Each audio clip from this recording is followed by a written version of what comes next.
Coach Gautam ഗംഭീറിന് പരീക്ഷണങ്ങൾ എന്നും ഒരു വീക്ക്നെസ്സാണ്.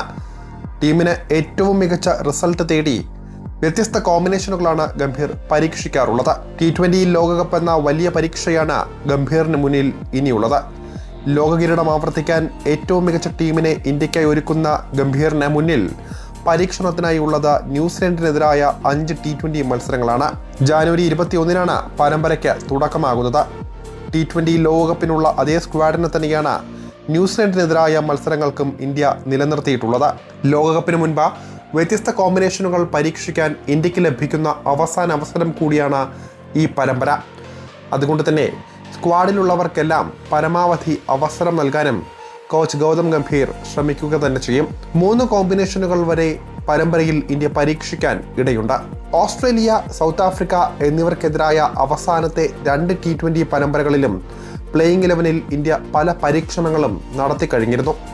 ഇനി ന്യൂസിലൻഡിനെതിരെയും നമുക്ക് ഇത് ഉറപ്പിക്കാം. ആഭ്യന്തര ക്രിക്കറ്റിലെ വമ്പൻ റൺവേട്ടയെ തുടർന്ന് 2 വർഷത്തെ ഗ്യാപ്പിന് ശേഷം ടീമിലേക്ക് തിരിച്ചു വിളിക്കപ്പെട്ട അഗ്രസീവ് ബാറ്ററായ ഇഷാൻ കിഷൻ, ഫിനിഷർ റോളിൽ ടീമിലേക്ക് മടങ്ങിയെത്തിയ റിങ്കു സിംഗ് എന്നിവരെയെല്ലാം ന്യൂസിലൻഡുമായുള്ള പരമ്പരയിലെ ചില മത്സരങ്ങളിൽ ഗൗതം ഗംഭീർ പരീക്ഷിച്ചേക്കും. എന്നാൽ ഇഷാൻ 11-ലേക്ക് വന്നാലും മലയാളി സൂപ്പർ താരം സഞ്ജു സാംസണ് ഭയപ്പെടാൻ സാധിക്കുകയില്ല. ടീമിൽ സഞ്ജുവിൻ്റെ സ്ഥാനം ഭദ്രം തന്നെയായിരിക്കും. കാരണം അഭിഷേക് ശർമ്മയുടെ ഓപ്പണിംഗ് പങ്കാളിയായാണ് സഞ്ജുവിനെ ടീമിൽ എടുത്തിരിക്കുന്നത്.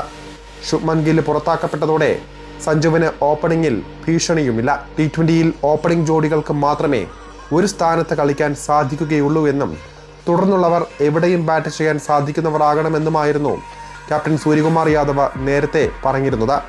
സഞ്ജുവിന് സന്തോഷിക്കാൻ വക നൽകുന്നതും ഇക്കാര്യം തന്നെ. കിവികൾക്കെതിരെ സഞ്ജു അഭിഷേക് ജോഡിയെ ഒഴികെ ബാക്കിയുള്ളവരെയെല്ലാം ഇന്ത്യ റൊട്ടേറ്റ് ചെയ്യാനുള്ള സാധ്യതകളാണ് കൂടുതൽ.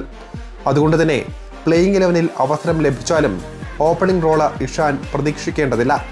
പകരം മധ്യനിരയിലാകും അദ്ദേഹം ബാറ്റ് ചെയ്തേക്കുക.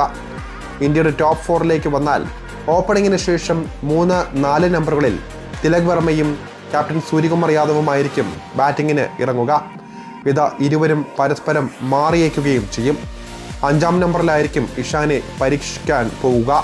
ഇഷാനെ കളിപ്പിക്കുകയാണെങ്കിൽ ഓൾറൗണ്ടർമാരായ അക്ഷർ പട്ടേൽ, ശിവം ദുബെ എന്നിവരിൽ ഒരാളെ പുറത്തിരുത്തേണ്ടി വരും. ഇനി 2 ആളെയും കളിപ്പിച്ചാൽ സ്പിൻ വിഭാഗത്തിലാകും വിട്ടുവീഴ്ച നടത്തേണ്ടി വരിക. സ്പെഷ്യലിസ്റ്റ് സ്പിന്നർമാരായ കുൽദീപ് യാദവ്, വരുൺ ചക്രവർത്തി എന്നിവരിൽ ഒരാളെ ഒഴിവാക്കേണ്ടിയും വരും.